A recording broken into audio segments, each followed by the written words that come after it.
Parfait. Donc, bonjour à tous et à toutes. Merci à mon collègue d'avoir très bien mis la table pour ma présentation. Donc, c'est maintenant assez largement reconnu que les travailleurs migrants temporaires sont parmi les plus précaires dans notre société au Canada. Particulièrement pour les personnes qui s'intéressent au sujet, c'est très connu, cette précarité-là. Dans le cadre de mes recherches, j'ai donc cherché à m'intéresser davantage à ce statut temporaire-là. Donc, d'où il vient ce statut temporaire-là? Comment il est distribué à travers parmi les travailleurs migrants? Quels sont ses impacts sur les travailleurs concernés? Et étant donné les abus qui sont largement répandus et très bien documentés maintenant au Canada, est-ce qu'on peut justifier cette temporalité-là dans un contexte contemporain? Bien entendu, aujourd'hui, je n'aurai pas le temps de passer dans le détail à travers tout ça. Donc, vous allez devoir me croire sur parole sur certains aspects, mais je veux tout de même vous proposer vraiment un survol de la démonstration que j'ai effectuée dans mes recherches. Donc, tout d'abord, en effectuant un survol historique de la création du statut temporaire pour le travail. Ensuite, en regardant brièvement le statut temporaire au Canada aujourd'hui, donc comment il est construit juridiquement en droit canadien. Et pour finalement brièvement aborder mon analyse à l'égard de la Charte canadienne des droits et libertés. Donc, en premier, un petit survol sur le statut de travailleur migrant temporaire. Sa première apparition remonte au 19e siècle, au lendemain de l'abolition de l'esclavage. Donc, pour remplacer les esclaves qui étaient nouvellement affranchis au sein des plantations, l'Empire britannique a institué un système de servitude qui permettait de recruter des travailleurs principalement venant de l'Inde, mais aussi de la Chine, qu'on a appelé les coolies. Donc, ces travailleurs étaient recrutés directement par les propriétaires des grandes plantations, donc des plantations généralement de thé et de sucre. Et ils étaient sous contrat de travail à durée déterminée, de 2 à 5 ans. Après quoi, ils devaient absolument retourner dans leur pays. Donc, en vertu de ces contrats-là, les travailleurs étaient liés aux propriétaires de plantations. Leur travail était caractérisé par des conditions de travail déplorables, le non-paiement du salaire, des irrégularités de paiement, des problèmes d'accès à la nourriture aussi, des fraudes et des fausses représentations de la part des recruteurs qui leur promettaient des très bons salaires et de très bonnes conditions, par exemple. Donc, pour les coolies qui essayaient de se sortir de ces conditions-là, on les appelait les coolies déserteurs. Mais les contrats de travail étaient assortis de conditions pénales et voire même des peines criminelles qui allaient jusqu'à l'emprisonnement pour vraiment garantir l'asservissement des travailleurs et leur maintien en emploi.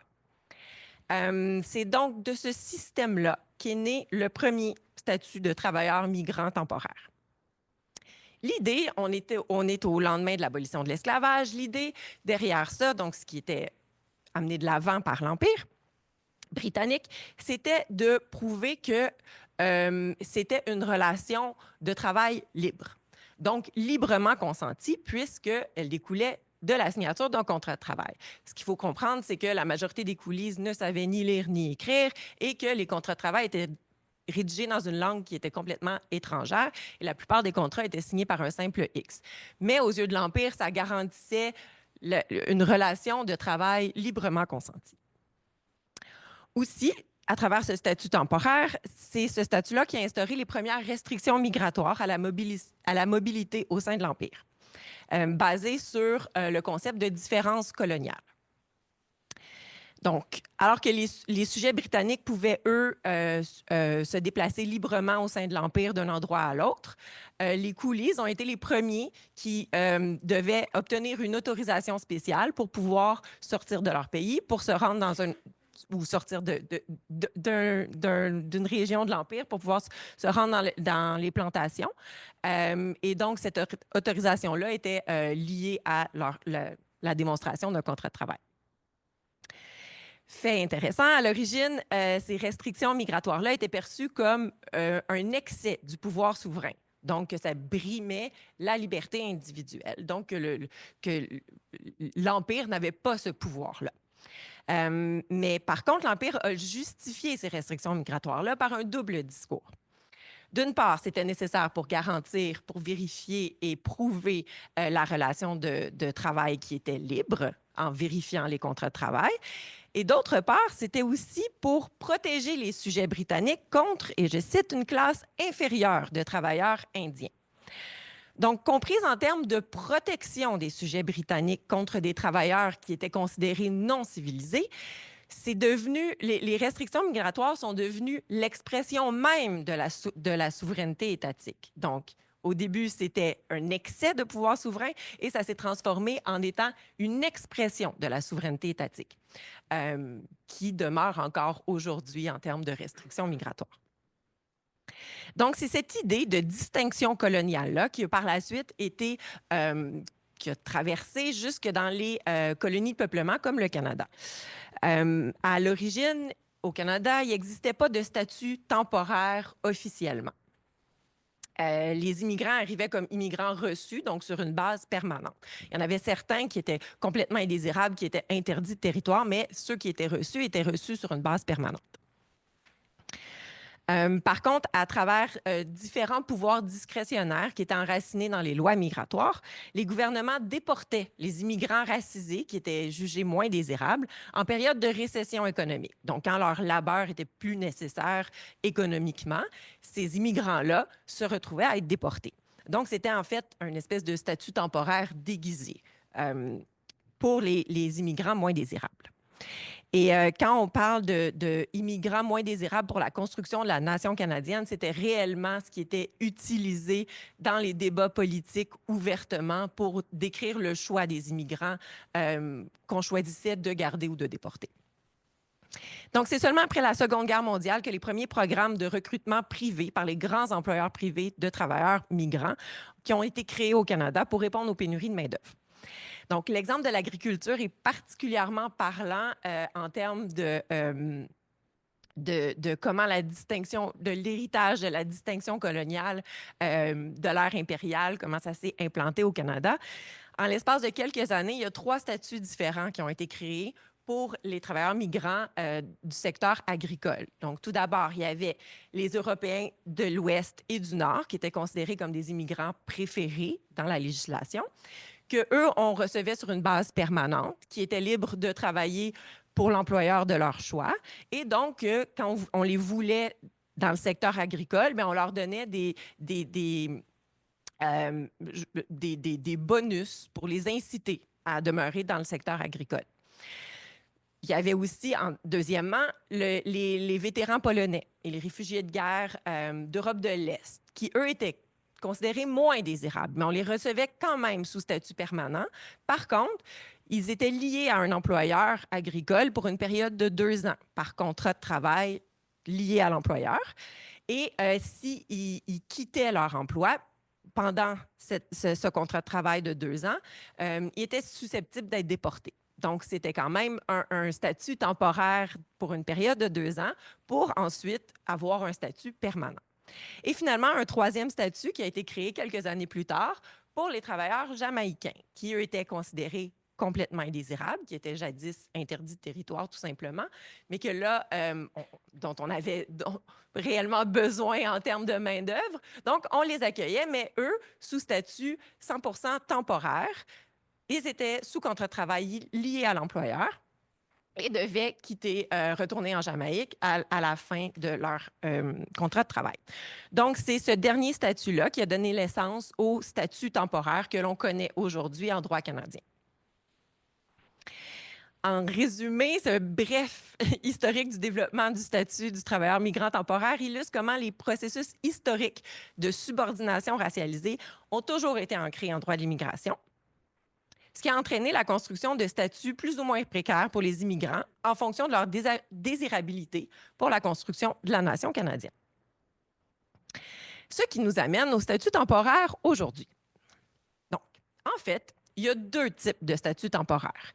Il y a un statut temporaire, c'est-à-dire que le travailleur va être sous statut temporaire pendant une courte période, à la suite duquel il va pouvoir faire une demande d'accès à la résidence permanente. donc un statut temporaire sur une base temporaire. Et ce statut est réservé pour les travailleurs qui sont considérés qualifiés. De l'autre côté, il y a un statut temporaire permanent, c'est-à-dire que peu importe la durée de l'expérience de travail en sol canadien, ces travailleurs-là n'auront jamais accès à la résidence permanente. Et ce statut temporaire-là est réservé aux travailleurs qui sont considérés peu qualifiés. C'est donc à travers des critères normatifs qui ont une apparence neutre, comme quand on va parler de pénurie de main-d'œuvre ou de compétences ou de qualifications. C'est à travers ces critères-là que le gouvernement va accorder ou refuser l'accès au statut permanent aux différents travailleurs migrants. Par contre, en réalité, on se rend compte que les critères sont loin d'être neutres et en fait, ils reproduisent exactement les mêmes distinctions racialisées historiques qu'on a vues. Mes recherches démontrent que les industries qui emploient des travailleurs migrants temporaires qui sont racialisés, en grande partie, vont être maintenues artificiellement en état de pénurie de main-d'œuvre, principalement parce que ce sont des secteurs d'emploi qui se sont bâtis autour de l'utilisation d'une main-d'œuvre à bon marché pour faire vivre et soutenir des secteurs économiques clés, naturellement, comme en agriculture. Aussi, on constate que les critères canadiens qui déterminent les compétences ou les qualifications désavantagent systématiquement les ressortissants de pays racialisés. Principalement parce qu'ils reposent sur des critères comme l'éducation postsecondaire ou les formations, les spécialisations professionnelles pointues qui sont beaucoup plus difficiles d'accès aux ressortissants de ces pays-là. Il faut aussi noter que ces critères vont d'emblée écarter d'autres critères qui pourraient être pris en compte dans le choix de la compétence ou, en fait, dans le choix des immigrants qu'on va considérer désirables pour s'installer de manière permanente. Comme, par exemple, ou qui pourraient, eux, ces critères-là, favoriser des immigrants qui sont racisés. Par exemple, on pourrait penser à parler en termes d'années d'expérience dans des secteurs clés de l'économie dont on a réellement besoin et qui vont d'autant plus augmenter la productivité. Donc là, on peut penser les années d'expérience en récolte, dans le milieu agricole. Ça pourrait être bien un critère, ça, mais c'est complètement écarté dans les critères canadiens. Et au surplus, ça devient encore plus difficilement justifiable d'utiliser les qualifications pour choisir qui peut s'installer de manière permanente. Ça devient d'autant plus difficilement justifiable d'utiliser les qualifications puisque on ne les reconnaît même pas aux immigrants une fois qu'on les accueille ici. Donc, on choisit les immigrants basés sur leurs qualifications qu'on ne leur reconnaît pas. Et qu'est-ce qu'on constate? Donc, ce qu'on constate, c'est que quand on regarde la distribution du statut temporaire permanent, c'est que derrière tous les programmes de travailleurs migrants temporaires et les sous-programmes et les sous-sous-programmes et toutes les catégorisations d'apparence neutre, le statut temporaire va désavantager systématiquement les travailleurs racisés, considérés peu qualifiés dans les critères canadiens, et ils vont généralement être ceux qui vont être accueillis sous permis de travail fermé et maintenus dans des industries qui sont traditionnellement dévalorisées. Donc, je n'aurai pas le temps, mais brièvement, quand on regarde les effets concrets de ce statut temporaire-là sur les travailleurs, ce qu'on se rend compte, c'est les permis de travail fermés, c'est l'hyperdépendance à l'employeur avec toutes les conséquences dont on peut s'imaginer. Ça va encourager nécessairement les abus. Donc, les violations systémiques des droits de base de protection offertes par le droit du travail, des droits et libertés fondamentaux. De la même façon, des coulisses à l'époque, on va parler d'horaires de travail excessifs, de non-paiement de toutes les heures, de violation du droit à la vie privée, d'harcèlement, de discrimination, et j'en passe. Et aussi, cette hyperdépendance à l'employeur-là, mais ça va aussi freiner l'accès à la justice pour ces travailleurs-là qui, après ça, ne vont pas être amenés à dénoncer les situations d'abus. Donc, les impacts sont quand même assez importants pour ces travailleurs-là. Donc, si on regarde le statut temporaire À la lumière du droit à l'égalité protégé par la Charte canadienne, on constate qu'il s'agit en fait d'une discrimination systémique qui est fondée sur la race et sur le statut professionnel. Donc, vite. Si on regarde le test de discrimination par effet préjudiciable qui a été développé par la Cour suprême dans l'arrêt Fraser en 2020, ce qu'on se rend compte, c'est que la loi a effectivement une incidence disproportionnée sur un groupe protégé. Les travailleurs migrants racisés, le motif de la race, considérés peu spécialisés, le motif du statut professionnel, se retrouvent affectés de manière disproportionnée par le statut temporaire. Donc, pas d'accès à la résidence permanente, se retrouvent sous permis de travail fermé et sont généralement ceux qui ne peuvent pas être accompagnés des membres de leur famille, donc grande précarité psychologique. Deuxième partie du test, la loi perpétue un désavantage historique. Je pense que la démonstration a été faite plus tôt. Donc, la seule chose que j'essayais de démontrer par ce petit survol-là, c'est qu'en examinant le statut temporaire à travers une perspective historique, on constate qu'à travers le droit de l'immigration, l'État a réellement créé des statuts hiérarchiques distincts pour certains travailleurs en fonction de ce qu'il va qualifier comme étant désirable ou non pour la nation canadienne, la création à l'époque et aujourd'hui le maintien de la nation canadienne. Donc, cette perspective-là remet clairement en doute l'idée qu'il s'agit d'un système neutre ou d'une réalité inévitable dans l'économie et la politique mondiale actuelle, mais c'est réellement une construction en vue d'exploiter des travailleurs pour le bénéfice économique, pour maintenir et subventionner certains secteurs clés de l'économie. Donc, voilà, merci. Je m'arrête.